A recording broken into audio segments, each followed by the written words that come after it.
этом году отмечаем 1100-летие ислама, принятие ислама в Волжской Булгарии. Вот. И сейчас везде празднуют этот праздник, разные специальные.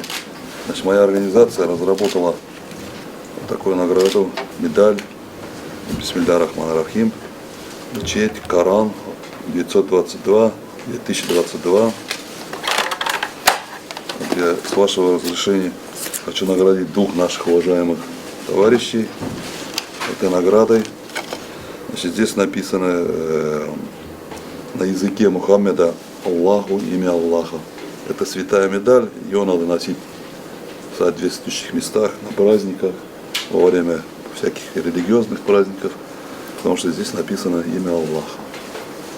Когда мы ее разрабатывали, мы взяли вот московскую мечеть, Коран, вот, взяли российское мусульманство, вот, элементы российского флага и зеленый цвет российского мусульманства.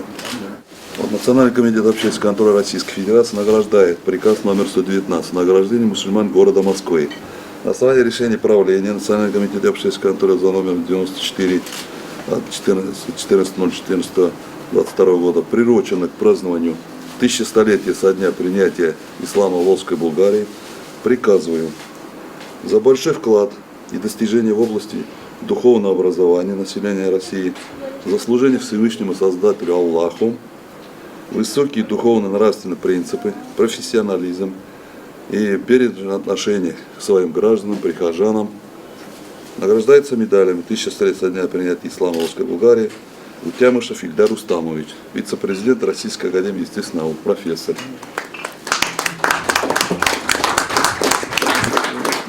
Медали надо носить обязательно на груди на праздники. Второй у нас награждаем тоже уважаемый мусульманин.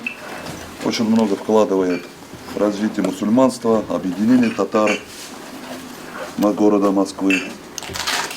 Награждается Ямалеев Рустем Фаизович.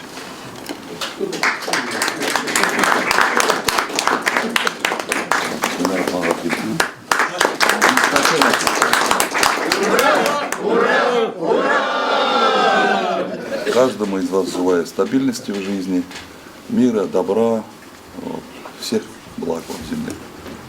Спасибо за внимание.